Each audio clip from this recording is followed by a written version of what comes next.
IWTtv. I am not your host, and I'll explain in a moment. I'm typically your host, Rodney Miles Taber, and here's the book. You can see probably Kristina's screen as well. She's got one behind her there. It's Inspiring Women Today. It's a passion project of mine, and we're doing a series of videos, as you're probably aware, with each of the women involved in the book, for starters. Today we uploaded a couple other things like the launch party, the small launch parties we had, and so on. In a nutshell, this is a passion project of mine. I've been in books, writing, publishing for about a decade, and have wanted to do this for quite a while. I keep saying in these videos, the one thing I required of all women in this book is candor. There's different kinds of stories, people from different places around the world. The one thing that was important, though, was candor, because sharing is more important that way. When you see somebody share of themselves the way they do in this book, it's inspiring. Explain what we're doing today and how I'm not the host today. Kristina Savka has become a good friend of mine now after our years of involvement on this project. And she was brave and generous with her chapter. It stands out, I think. It's an important chapter. And what she does is TV interviews and media work and fashion. And I thought, well, maybe she should do these interviews. And she made a very good point as far as branding, and then, scheduling and the logistics. It made more sense for me to do it, which actually wasn't necessarily something I had in mind when this project started, that I'd be hosting sort of a series like this, but it's working out well and I'm enjoying it. So she did say to me, though, and we have an interview with Kristina that I recommend you watch, and I recommend you get the book and read her chapter. It will change you. And she said to me, well, why don't you do them for branding purposes and, continuity? And she said, but we should interview you. And I thought, I'm not an inspiring woman, but I get it. I'm the publisher of the book, and a question that seemed to come up was, why is there a dude behind this project? And that's explained in my introduction and so on, and other places. And it's not that only women are inspiring, and it's not that the book is only for women. It's that who's featured are inspiring women, and it's that simple. But yeah, I'm totally happy to discuss a little more, even about myself, about the project. And Kristina's been, again, gracious and generous in offering to do a more professional interview with me as the subject. So I'm now going to flip it around, turn it over to Kristina, who is your host. So, ladies and gentlemen, your host for this episode, Kristina Savka. Hey. Thanks for doing this, Kristina. You are so welcome, and thank you for that wonderful introduction. And, it is an honor and a pleasure to be able to support this passion project, as it is also a passion project for myself in pursuing what I had actually started with, a conversation of Out of Hiding, which is in my chapter. So for today, I am your host on the Inspiring Women Today show, and I'd like to give a formal introduction to the man behind the mission. He is Rodney Miles Taber. If you do not know this man, you will get to know him a little bit deeper in this interview today. He is a publisher of non-fiction works that are driven by purpose and passion, clearly in this book that you see behind me today. And as a ghostwriter, author, editor, and a book cover designer, over the last decade, he now brings his skills to this project designed to benefit both the author and the reader. That is you, as the series Inspiring Women Today. This man lives with his wife and daughter in Florida, a little special place called Canaveral. Have I said that right? Yeah. Happy dude. But today, let's explore, because oftentimes we can start where we are right now. And, it's a fallacy to think that success is overnight. It's never overnight. So let's take the viewers back. 10 years ago, you lost your offices, and your life savings in a real estate crash in Florida. Now, this would have been a pretty pivotal time in your life that would have literally set you on the pace for where you are today, but you would not have known that yet. So take the listeners back to who you were, what happened, and what were you thinking when this happened, and what would have exploded to create the change that we see today? Wow, good question. Damn your research. I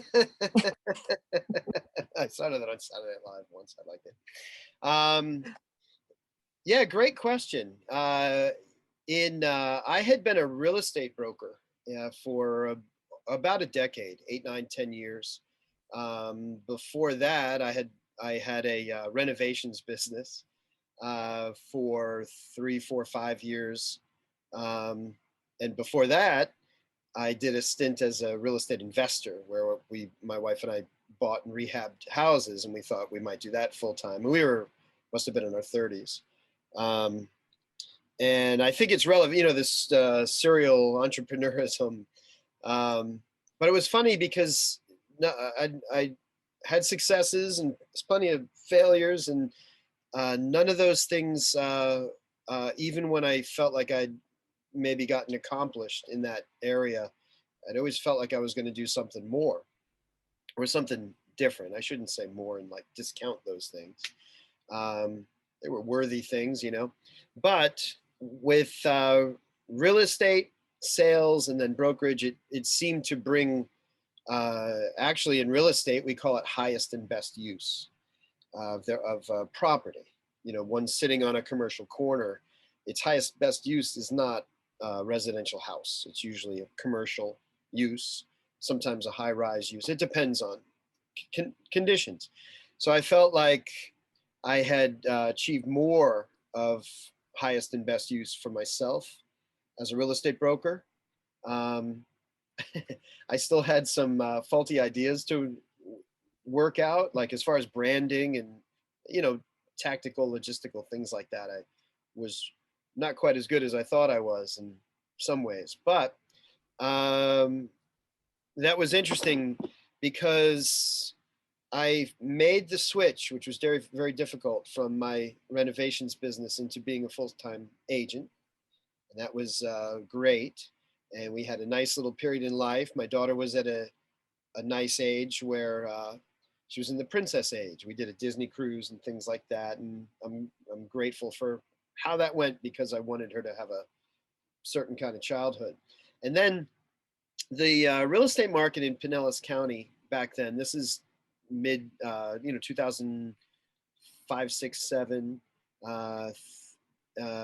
was on an aggressive rise in values, and it was everywhere, especially in waterfront communities in Florida. And I did hear people, I was in my, I guess, late 30s.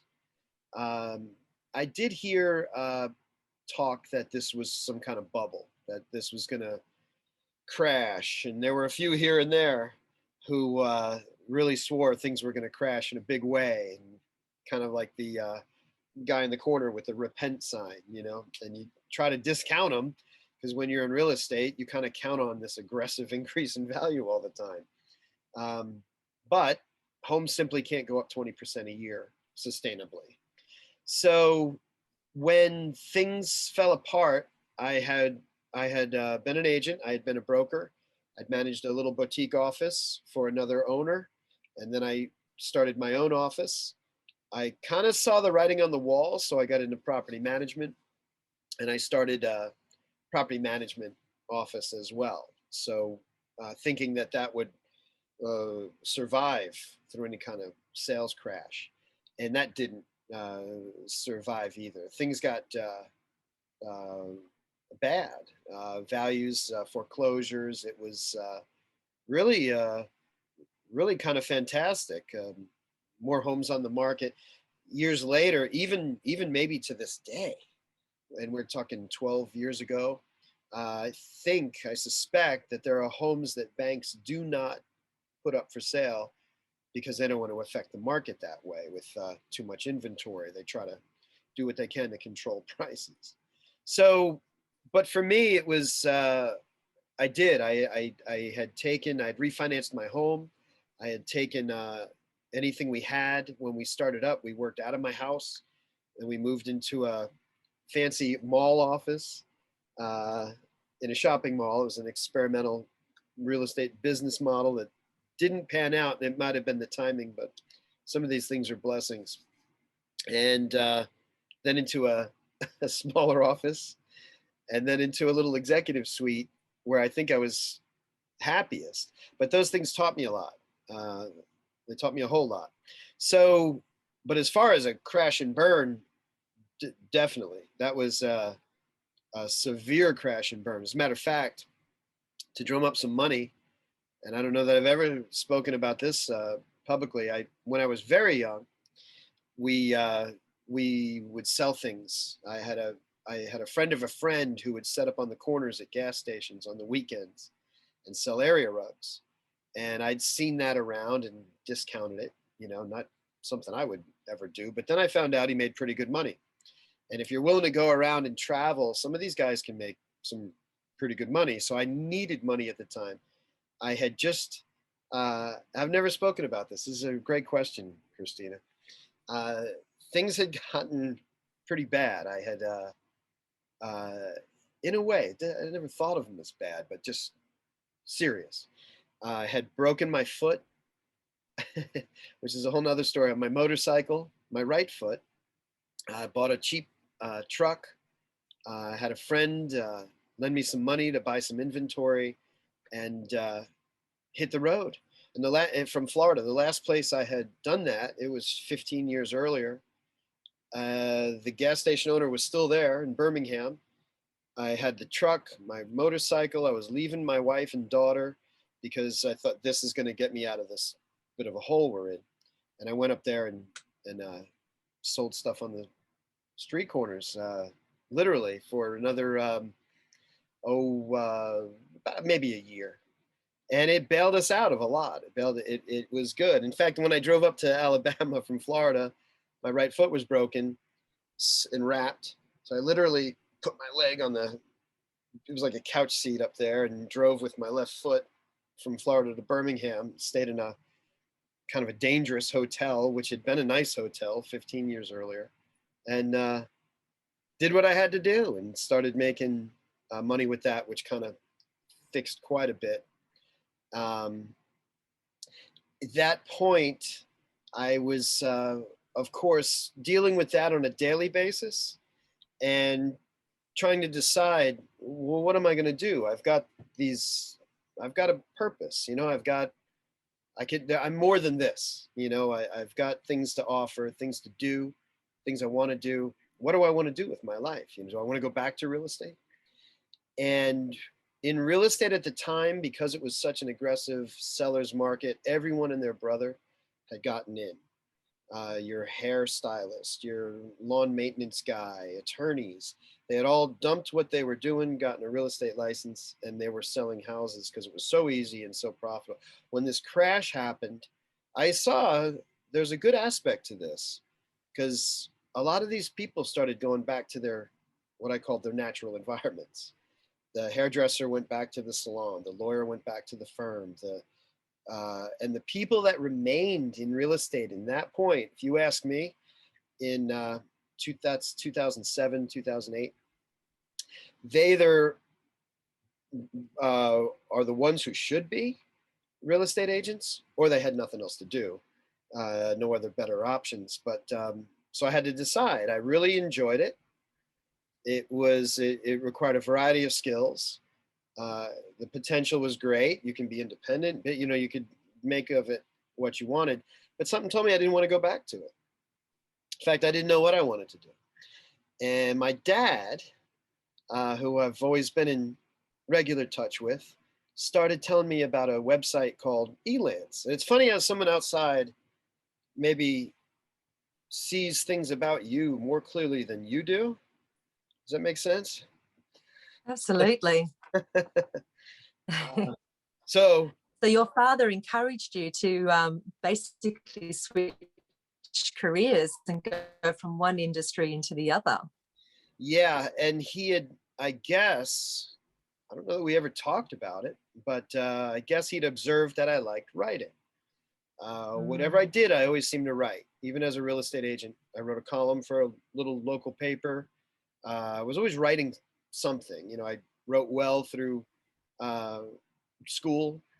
In high school, it was enough of an ability that I could uh, be creative and maybe uh, sleep through a class and then write an essay that still got an A or a B with a few key facts. Uh, and then in college is where I started. Actually, in college, I did decide I wanted to be a writer, and that's another story. I'm actually writing a series of 4 books. I've got 3 of them written, called The Joy of Books, and it's going to talk about uh, books in a philosophic sense. It's going to show people the actual steps it takes to create and publish a book. And I talk about this a little bit in there, where uh, college, you know, if you want to be a scientist, if you want to do something in the hard sciences, of course, that's the place to go. If you want to do something creative, I don't know that I'd recommend uh, college or certain colleges to everybody. Um, in fact, decades later, looked up some of my professors from back then, and they haven't moved. You know, they're still teaching that class there. Now they may be happy with that, but I I fought my way. There was a class taught by James Patterson tells a story like this. He got turned down by 20 different, uh, 20 times or 200 times, something like that. But there was an author, a pretty well-known author in literary circles back then, and I'll omit his name out of grace, but he had 4 or 5 novels that were highly regarded, and he taught a class at University of Florida, and I applied to get into that class. And I was a freshman or a sophomore or something, so my chances weren't necessarily great, but I had a chance, and I got turned down for it. So I wrote a little essay, a little letter. I wrote a letter to him and got it to him. Went to his office and gave him the letter. I heard later one of the TAs, one of the teaching assistants who knew him, said he told him, he said, you should have read the letter this kid wrote, man. I couldn't not let him in the class after he wrote that letter. So I guess I had a degree of uh, what's called rhetoric, or persuasion, or things I would find out actually more about decades later when I went back to college at University of Florida. So I got in that class, and You know what I find? I'm sorry. What I find most interesting is, though, even though your father encouraged you to write and you were using some of those skills in real estate, that at some point you didn't feel professionally that you could do this. So what was that block that you had to go through, that you said, you know what, I am going to do this professionally? What was that transition? When did that happen, and how did it happen? That's Oh, I'm getting chills. That's such a good question, because and if that's the one thing, if what I'm about to talk about is the one thing someone takes from this interview, thank you for that question. I grew up. Um, sometimes you see a family. You know, mom's a lawyer, dad's a lawyer, junior's a lawyer. You know, or something like that. And there are sayings like the apple doesn't fall far from the tree, and there's a good degree of truth to that. And it's not hard to connect the dots and see, well, yeah, because as a child growing up, you know, you're surrounded by lawyers, just as an example. So that's real to the person. You know, they're it's easy, it's obvious if the person has a proclivity for that or an interest in it, or hopefully both. And art, being an author, um, writing, that didn't exist. I look at both sides of the family. We didn't know any. Everybody had a job, or my dad was a serial entrepreneur, is a serial entrepreneur, and my mom has been more in the corporate world. So I, yeah, now that you mention it, I had that inclination, but I just knew, in quotes, that that wasn't a feasible way to make a living. You know, I had this stereotype of an actor waiting tables until into their middle age because 1% make it, or, you know, that was my idea. So I never took it seriously.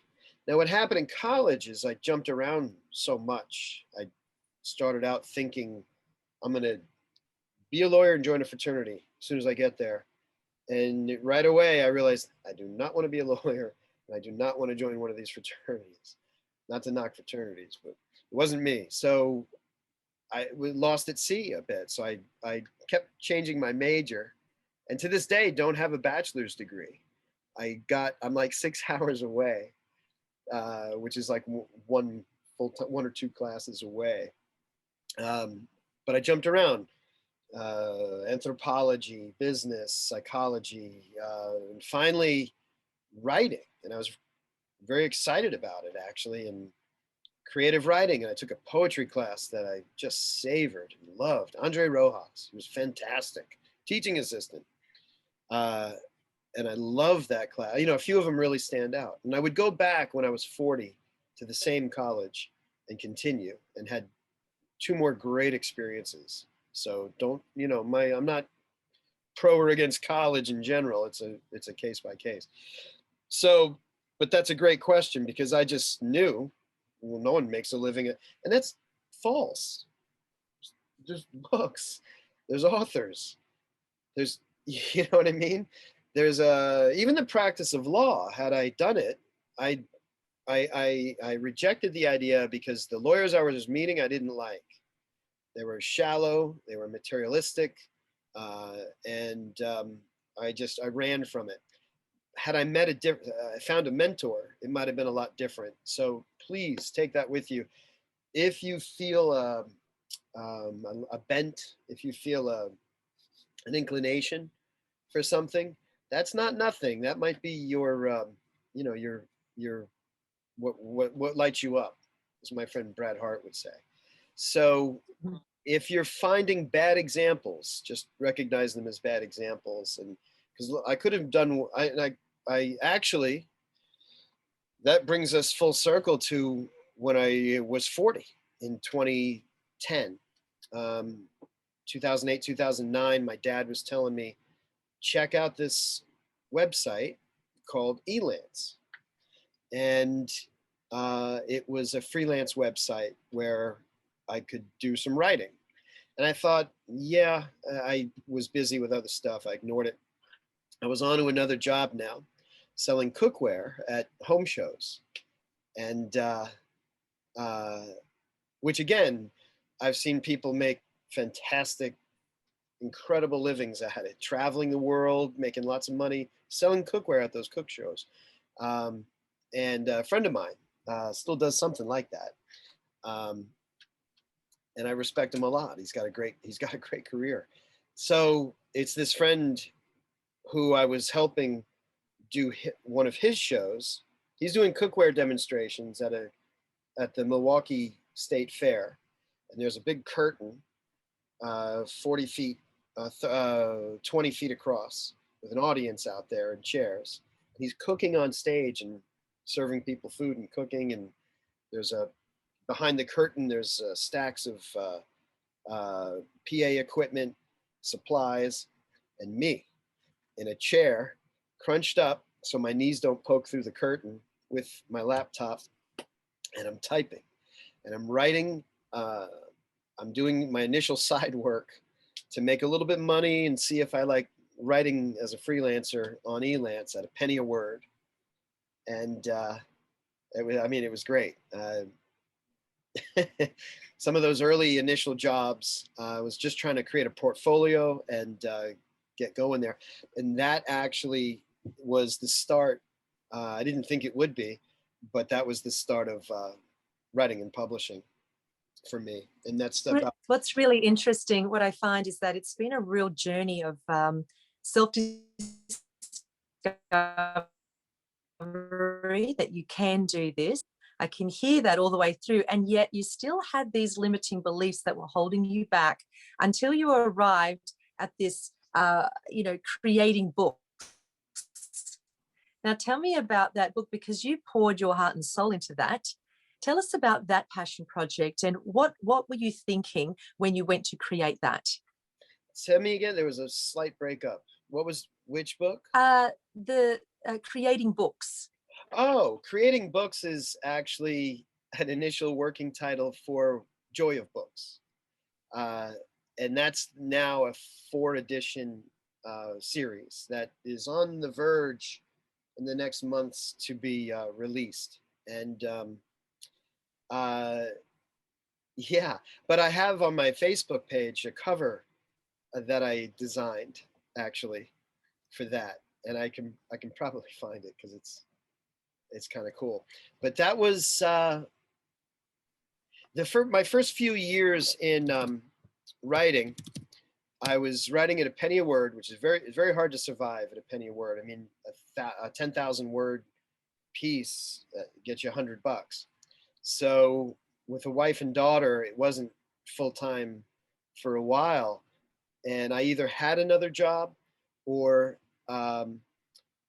frankly, my wife supported us through a lot of that actually, and we're finally at a point now where I'm able to reverse that flow a little bit and take care of a little more like I've always wanted to. But the creating books, the idea came out. I had people that I started following. I was learning. Um, I was cutting my teeth on writing these low-paying projects, but it was starting to kind of take shape. I was learning not to take just any job, but to start to focus on certain things.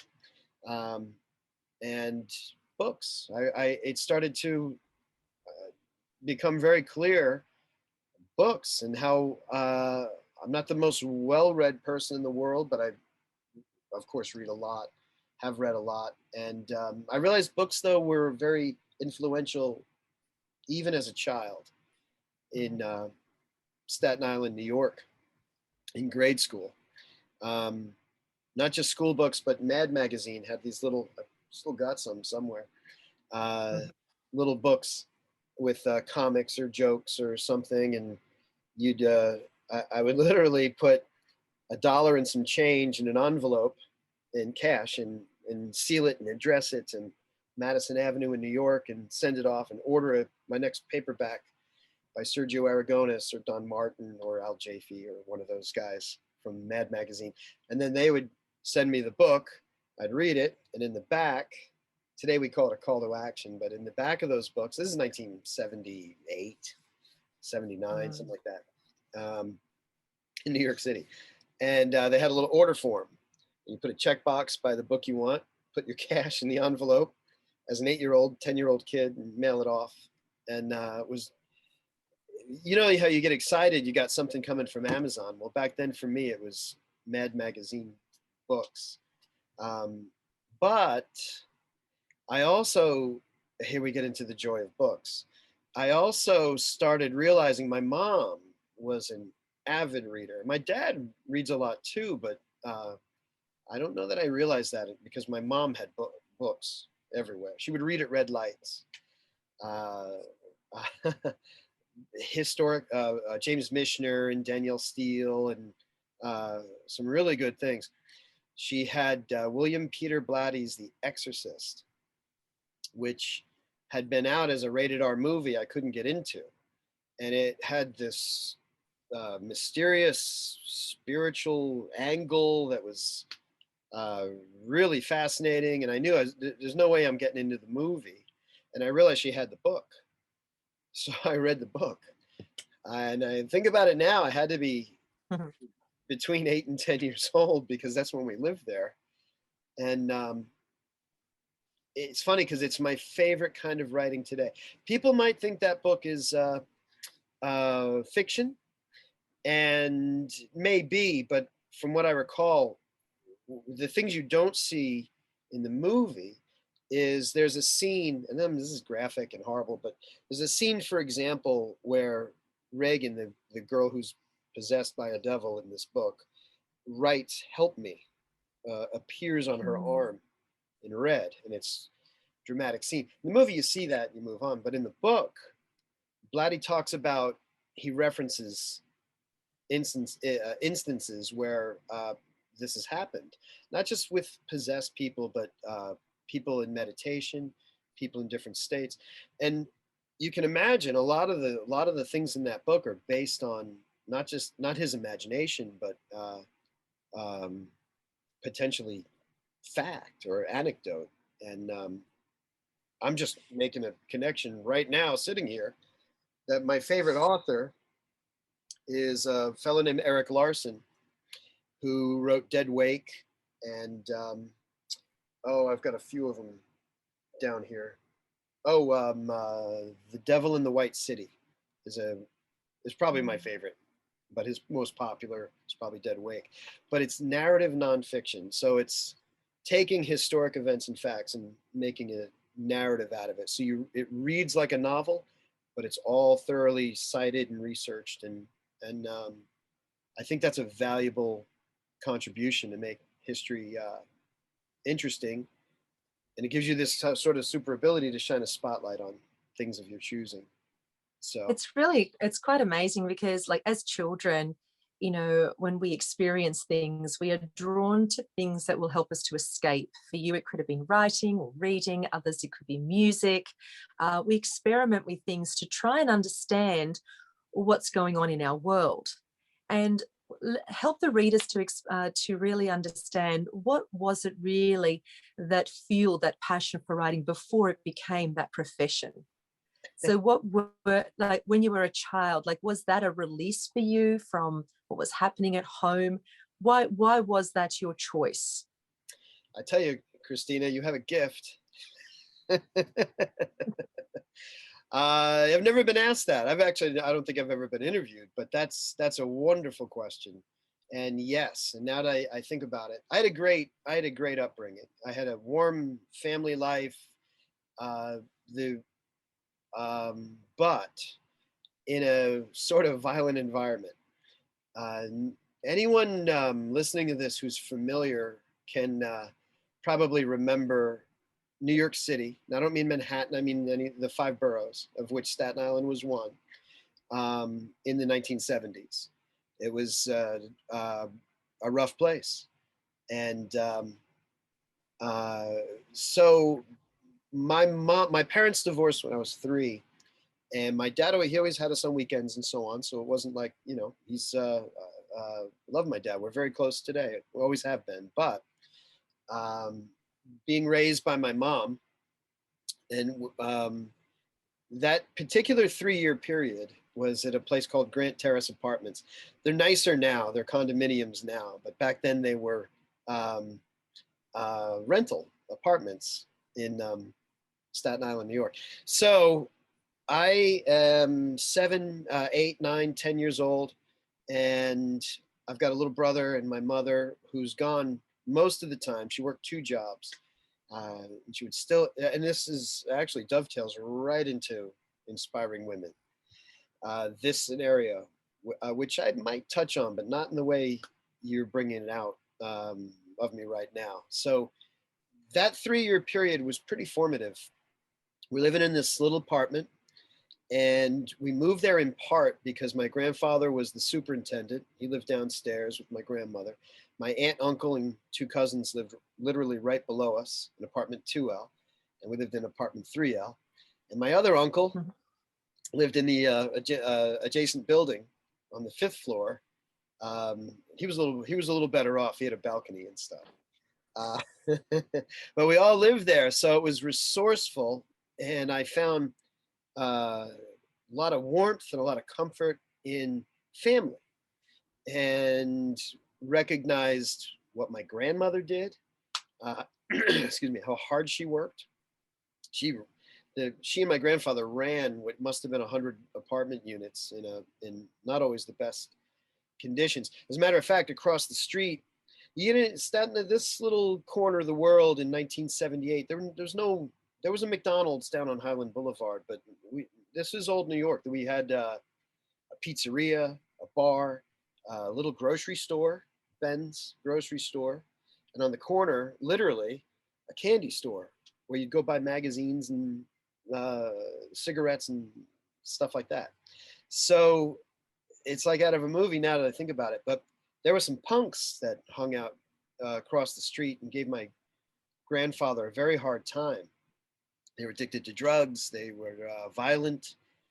They took one of those big metal manhole covers out of the road one day and threw it through my grandfather's window. It was on the first floor right there, and there were occasions where it literally came to actual physical fistfights with my aunt trying to protect my grandparents, fighting these punks across the street. So I didn't relate to those people at all. Now that and even a lot of the kids in the neighborhood, a little younger, my age, it was kind of the milieu to the environment to be tough, and it was like Christmas if there happened to be a fist fight out in the parking lot or something. I joke because we'll meet people and I'll tell people, well, I'm from Staten Island. That's why I'm so tough. And my wife will laugh because I'm not tough in that way, But matter of fact, I never. I saw that as horrible. These kids love these fistfights and stuff. So I did. I kept to myself in that apartment to a degree. Would go out. I wasn't afraid or anything, but had a friend or two here or there. Things really changed when we moved to Florida. And in the meantime, I tell you what, it wasn't just The Exorcist. My mom had shelves of books, and I didn't take to the fiction so much, but I took to a lot of them. And it's like if you could close your eyes and snap your fingers and be anywhere in the world, anywhere in the universe, know anything you want to know, a book is the cheap, easy answer to that. It's really magic. And later in my life, I would come to understand how books fit into the civilization and all that. But yeah, you're exactly right. It was an escape. And at school, we were into the Mad Magazine books as well, and magazines too. So it was an escape. It was my happy place. The reason why I asked this question is because, you're not just stopping here at the first volume. You're going to continue to create these series every year and giving another 16 authors the opportunity to share their story. I mean, what a powerful way to get the ordinary person, give them confidence to step up and share. But, this story today is what gives those future potential authors the confidence that the man behind the mission is really going to take them to a place far greater than what they would even imagine, because of your vision and your passion, and also even the negative stuff, like to survive and escape, that has brought you to reading and then writing and then expressing, which has led you today to your passion. All of these things build the core of the person that we get to work with. And, finding out who the person is, the man behind the mission, is one of the greatest things to share your story. There's just, we live in a time when transparency is key. This is really the time that we should share why we do what we do. And this is also a great way to stand out in the marketplace, so that when we use the power of voice, which in this case is not writing, you can actually start to own your space across multi-levels. And this was one of the reasons why I wanted you to share, so that other potential people, listeners and readers, could gain a lot of confidence into who is Miles Taber, Rodney Miles Taber. So I wanted to ask you as well, what was the greatest thing that you learned on your journey about what it takes to create a good book? The things that you had created for other authors, what you've created for yourself in this collaboration as well, like across the board, what makes a good book? Uh, well, in short, I would say reading, and that's not a cheap answer. That's believe it or not, in the community, so to speak, of writers, potential writers. Joanna Harris, the author of Chocolat and Loki. She's got a startling career in many ways, but she was on a podcast and someone called in and said, "Hey, I'm really hoping to be a writer one day." And she said, "Whoa, whoa, whoa! Do you write?"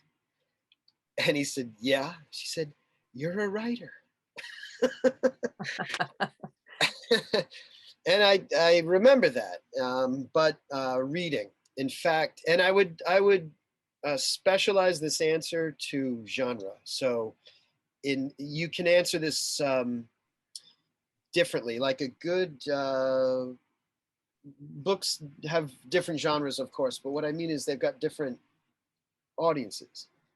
So if you're writing, for example, a book for an academic audience, or a textbook or a professional book intended for other experts, that's going to be highly technical. That's not what I'm talking about. I'm talking about what I call a popular audience.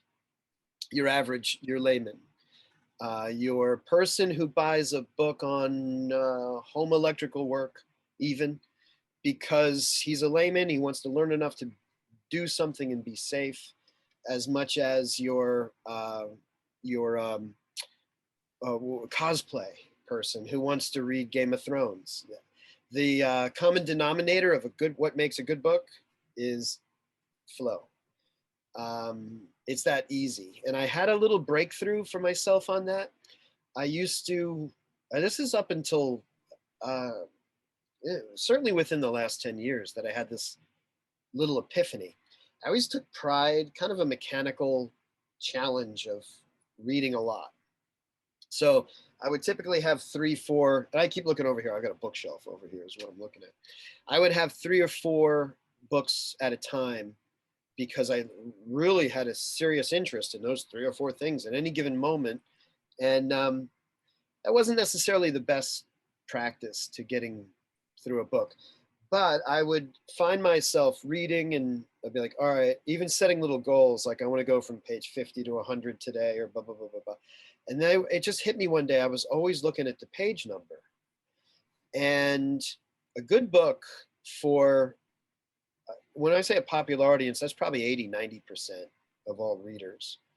And whether you want it, whether it's history presented, if a little side philosophy, teachers, leaders, authors, um, parents, all have a duty to present things in their most interesting form possible.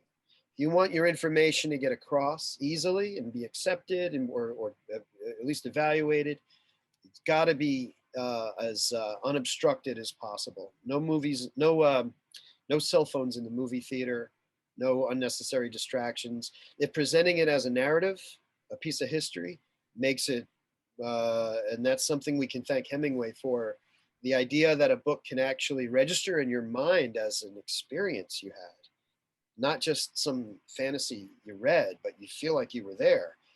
That is, I think, what one of the key contributions of Hemingway. But I realized I made a decision one day. I'm not going to count pages anymore. Um, I might still have a book on marketing I want to get through chapter a day at least, or something, but I don't count pages. I literally, if I find a book and I start it, and authors, I used to think it was unfair to put a book down too soon, but I don't think that anymore. If you're not captured early on, and early on might be the first page, it might be the first chapter, a couple chapters, put it down. A million books a year come out. Mm. It's okay to put a Yes. book down. You got to be able to have it and waste it, or have it and not have it.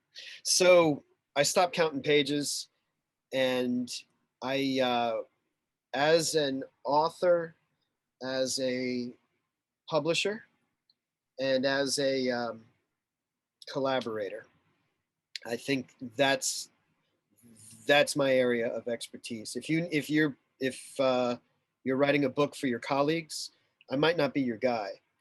I've got a good ability though to take an expert and sort of translate what they're trying to convey to a popular audience so it's understandable and flows well.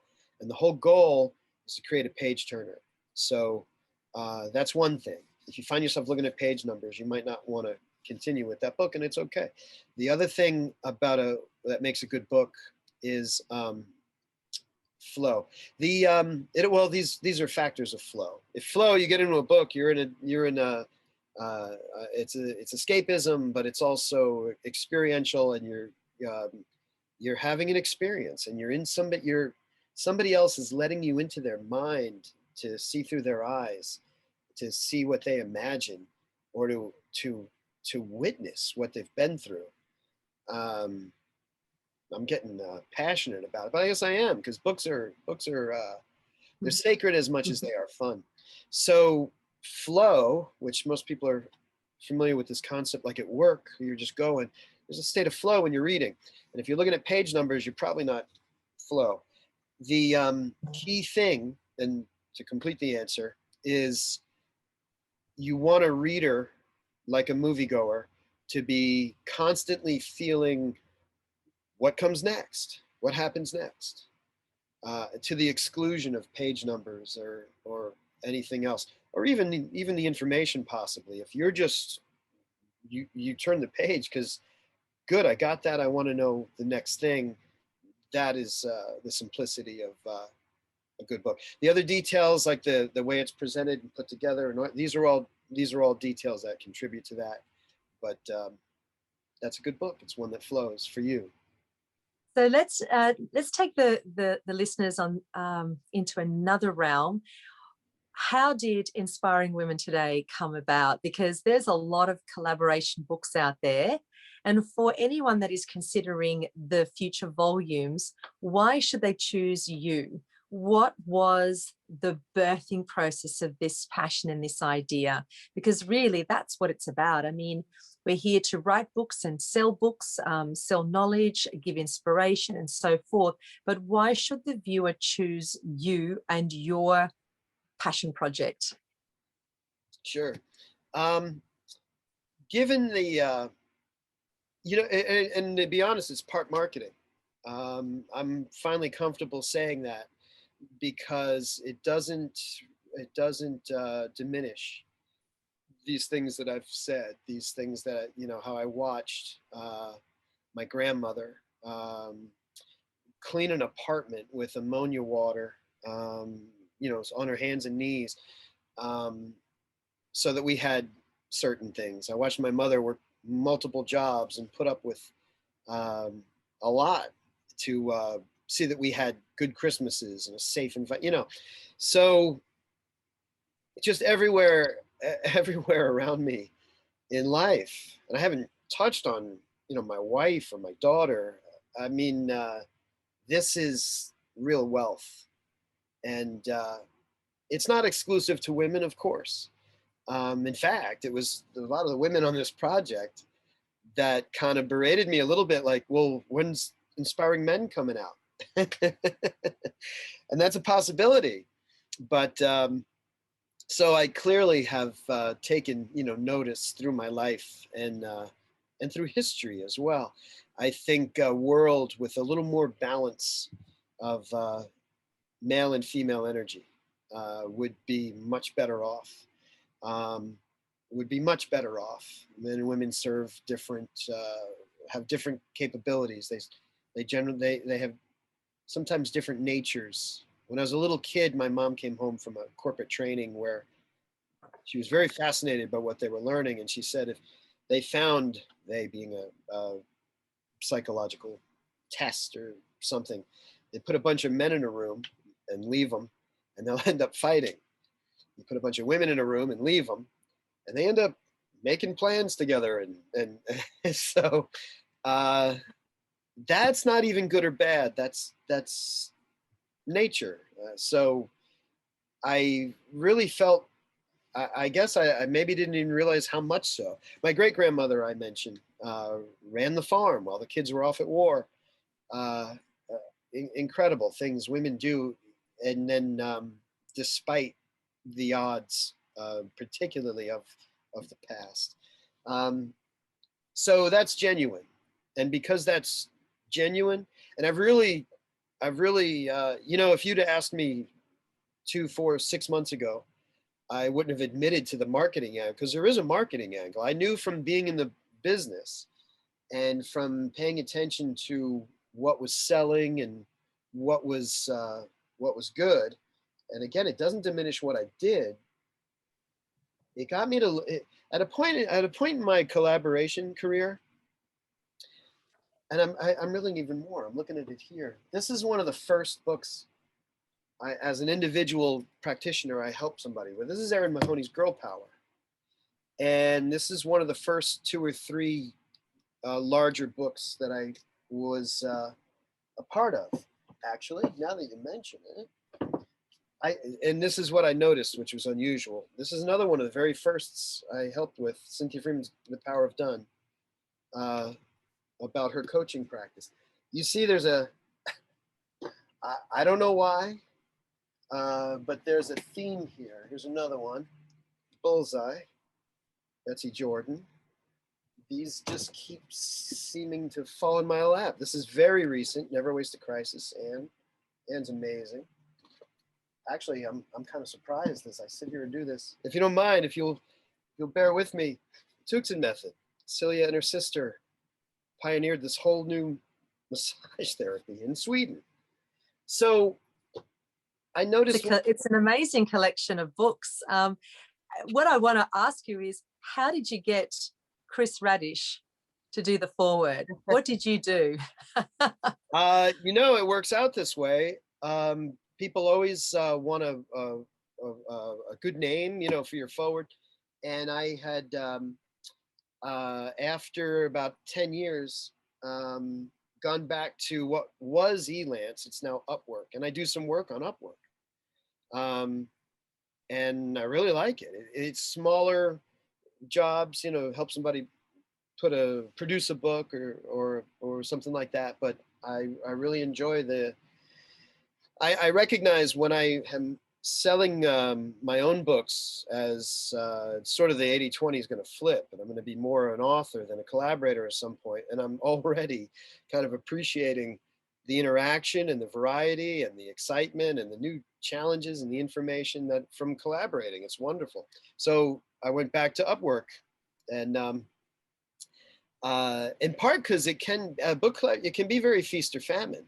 You might get a large project that's going to take a year and have a few in line, but there can be dry periods. So I went back to Upwork, and I've enjoyed it. So anyway, I got a job for a really good fantasy author named Andrew Carpenter, and he had a novel out already. And these guys I admire to no end. They people be familiar with George R. Martin and Game of Thrones, and the universe that came from this guy's mind. So Andrew had a novel like that already, and he had a second novel done, edited. It needed to be produced, and it needed to mimic the first book in terms of design. And we met on Upwork somehow, and I got that job and produced his book for him. And apparently he was happy. And I maybe a year down the road, I got a message from Chris, and that's her son. Andrew Carpenter is her son. So Chris is a traditionally published New York Times best-selling author. She's got 15 or 20 books. I think roughly half are novels, and the other half or third are actually women's issues, nonfiction. and she just, God placed her right in my lap as I was working on Inspiring Women. And she came to me because she was very familiar with traditional publishing, and I'm a self-publishing expert. So I helped her package, and she had it written, edited already. I did her cover design and her layout for, oh, it just escaped me, but it's a great little book. It's called, I'll think of it, The Hummingbird. It'll come to me, but you don't need me to tell you. You just look up Chris Radish, like the vegetable, and find it. It's a parable, and we worked together on that. I did some work for her on that, and then I said, you know what, I realized she's perfect. We're done with this first project, and I reached out to her and I said, listen, I'd like to offer you the forward, if you'd consider it, of this book. And Inspiring Women was far along enough that I could send her a beta copy, and then she was happy to do it. She was, I think she was at least a little honored, and she wrote a brilliant, perfect forward, of course. So yeah, very cool Yes, it's lady. amazing. Very cool lady. I miss her. I haven't talked to her in a while.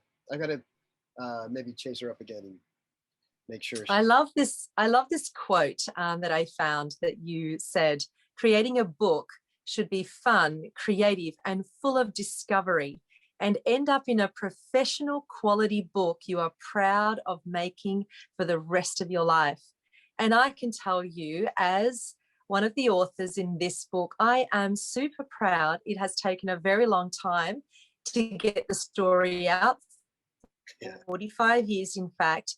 Oh, But this was the push that I needed to be able to share my story. And I can tell you, it has truly opened up amazing opportunities. I recently, this week, actually this week or last week, I was interviewed by the Survivors TV show. And coincidentally, the founder of that show has asked me to interview her and her daughter because their stories are so powerful. And I thought that would never have happened had I not opened my mouth outside of what I do best and been a part of this project. So it truly has given me a new lease on life, created other chapters in my life so that I can start to explore and expand as a human. And I just want to encourage that anybody who wants to jump onto this project, that you don't know where it could take you. You don't know the power of your voice and sharing your story, what it can do. It is not just a marketing pitch. If you share your story well and craft it well with the help of Rodney, there is so much potential in becoming an author in a collaboration. It's also a great way to get started. I mean, think about it. If you're not confident yet to create an entire book, or you're not quite sure what you want to explore or expand on, then just sharing a snippet of your life to inspire somebody, which is the title of the series, that is a great place to start. So I want to encourage any reader or listener that if they are thinking about this, you know, today we got to hear your story, Rodney, and who you are for this mission, and that you know, we can be inspired by a man to help women share their story, like myself. So I just wanted to say a big thank you, because you don't realize the after effect until you're on this journey and things just start rolling, and you can't stop this train. It's on its tracks. It's going somewhere. I don't know where, but it's opening doors. And what a great opportunity with a book. that's fantastic. Thank you for that. Yeah, and that flows right into some of the feedback now that the book is published, from not just readers but from authors. How happy they are with not just the result, you know, the look uh, and so forth of the book, but what it means. I think, and you know, you mentioned another thing. I felt capable of this project, not just from the book background, but when I was younger, I volunteered at a church and would interview people who had been through some kind of trauma, basically. So there was a little bit of training for that, and I took it very seriously. So years later, and actually, the first time I really realized it was I held Cynthia's book up here. Cynthia's knows her business. She's been at the time, this is 10 years ago, 8 years ago, she had been a professional coach for 25 years. So it wasn't like she, was lacking anything, but she laid her, this was really cool. And this is relevant to anybody considering writing a book or considering being in this one.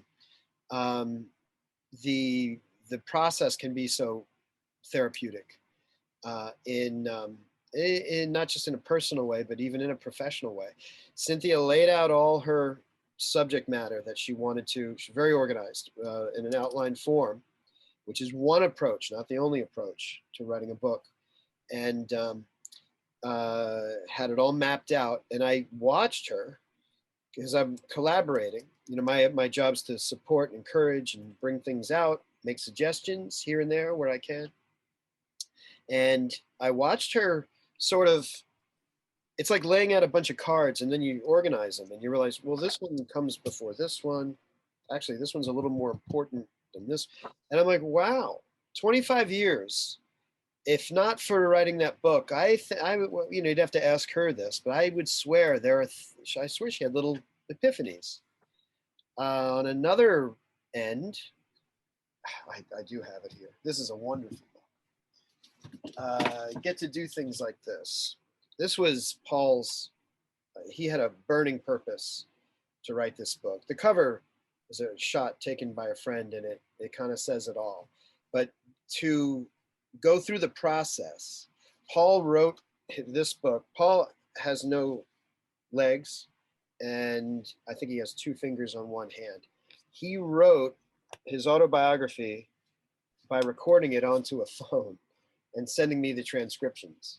And over the course of exactly a year, I was able to edit and put this together. And the sun above the clouds is something a worker said to him on a job site one day. And I'm like, Paul, that's the title. But the process of going through that, of to a degree confronting it, we all have these experiences. We all have good and bad. I want to interject a little piece of personal philosophy that I think is relevant to the book, which is I'm a space buff. I love watching documentaries about space, and it hit me one day. The universe is comprised of violence and beauty, pretty much in balance, and when you see that as kind of natural to happen, that doesn't mean we have to live in a bunch of criminality or anything, but it means these things happen. And when you take a moment in the right environment and you're with somebody you trust and you have a chance to look at these things in a new day and kind of evaluate them, you inevitably have ahas, and you inevitably develop. And the reason actually Robert McKee talks about this in a seminal book called Story for screenwriters and authors.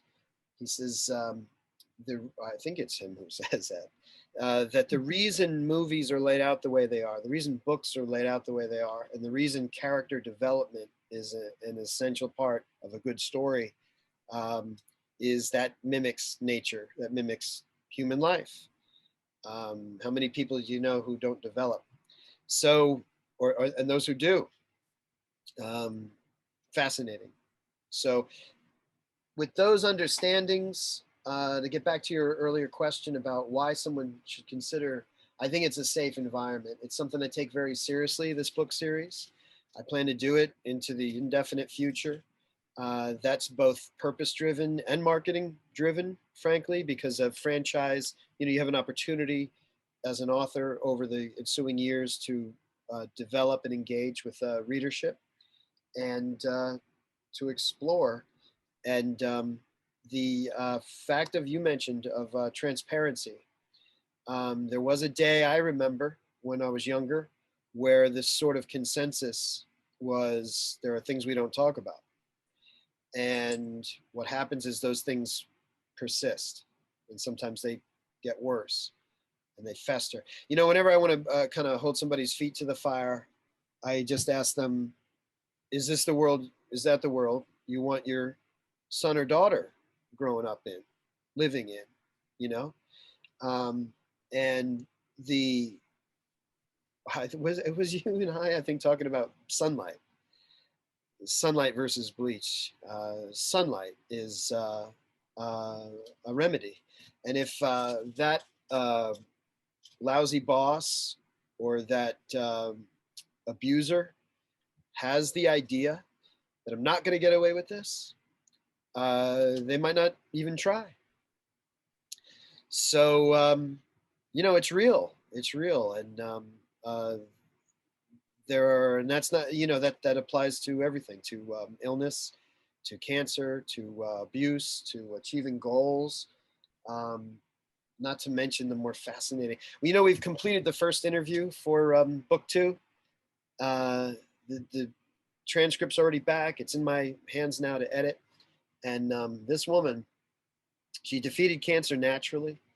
And she talks about remembering what it was like to be in coma for 4 days, and uh, how happy she was in that state, actually, and what brought her back. And that's in volume 2. So I have found a project that lights me up. I am finding, now that it's out, that for readers and authors alike, it seems to light them up.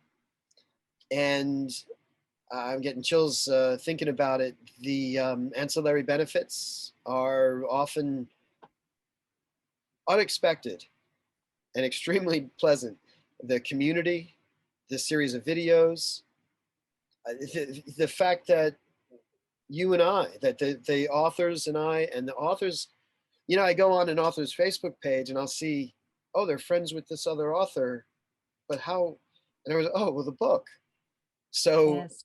it's created a sense of community. It's created and I am moving ahead with 100% certainty that wherever we are now, it's going to grow, and it's going to be a manageable growth, and we're going to have you're part of something, Kristina, that is already helping people.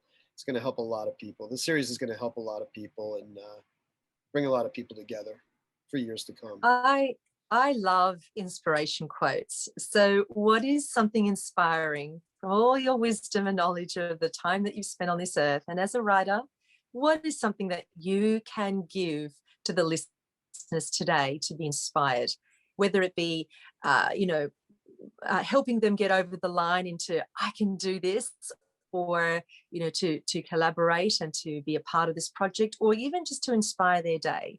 What is something that you can leave the listeners with to really get a good grasp of your personality and your mission? You know what? I've got one that, as you're asking me the question, I'm like, I better come up with something. I don't know. Nothing leapt to mind, but I think I've got one that I really like, from an unexpected place. Um, and by the way, every chapter in Inspired Women starts with a quote, either that, in most cases, the author, suggested it, or it was in, like with Kristina because some song lyrics, because that was highly relevant. But so I'm with you. I love quotes. I wrote a book. This is another shameless plug, called Rockstar Quotes, 365 Rockstar Quotes with little bios. So um, there is one, and I don't know how it'll sound at first, but if you think about it, and believe it or not, it's from I don't know the source. It's at the beginning, I think, of a science fiction novel I read when I was younger, maybe Heinlein or Asimov or Arthur C. Clarke. And the quote was, something, I'm paraphrasing, of course. Heaven help a country without, yeah, one person says, heaven help a country without heroes. And then another person says, heaven help a country that needs them. Mm, And I didn't, that's pretty deep. That's pretty deep. I tossed that around and I didn't know, fully get it, I guess, or agree with it, or, but when you asked that question just now, with this, with world events right now, with things that are going on, it's a very important time in the world, and in so many ways. And I do think it takes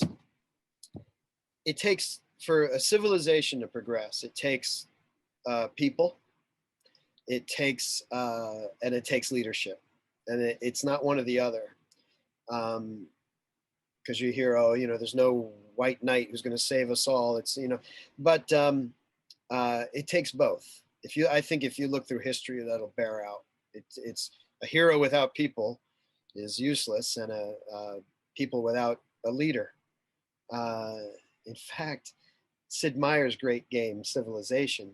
Um, there's a in the old game. There's a if you do these things, you actually create a hero, a leader, and it's like practically unbeatable. So that quote, countries do like heroes. People do like heroes. We like mentors and role models and fantastical things, but it's just as important for you to stand up, to speak your truth. I was listening to somebody today who said he's an author who's been speaking his truth for 20, 30 years, and he's been ridiculed for 19 or 29 of them. And now everybody's like, wow, you were right all along. And he explained, he's like, yeah, at some point I just decided I don't care what people think of me. What matters is the truth. And that sometimes that's all it takes to be a hero. You can be a hero, and you, Kristina, I know. It's not an if, it's a how many people are you now going to be a hero for? You'll never know, because we never know exactly how many people read your chapter. Mm, absolutely. I have to say, I'm really with you on the leadership. And I think great leadership should be an inspiration to others. And there is nothing greater than leaving inspiration, because you do not know where it will, what it will do. Plant the seed, and it's not up to us for the transformation or the changes, but we are just to be living, walking examples of that change. And that is the effect of good quality leadership in being inspiring. Mm. That is what I would like to say. That is the depth of what I see this vision and mission for this series, and for women owning their voice. And that is what it's done for me. And I'm sure it'll do for others. And leadership doesn't mean that you're on the top. It means that you are being led by someone else, and that's someone else by someone else. We all are giving a helping hand to the person that is beside us, but also we are getting a helping hand to the person walking before us. And so for me, it's about leading out, but also accepting the help above as well. And so my mission is, to inspire and to continue the conversation. So I want to really thank you for giving us an incredible expose into who Rodney Miles Taber is. And I believe that you have really done an excellent job in unpacking any questions that, others have had. Who is this man? It has perhaps given this resolute joy in the authors already contributing. It will inspire those that want to collaborate and be on the next project. I really believe that in getting to know you, we can be confident in the man that's leading the project. So thank you so much today, Rodney. Awesome. Thank you a million times. Thank you, Kristina. That was awesome. You are welcome. And you have been watching Inspiring Women Today show. Be inspired, and we'll catch you next time. Thank you.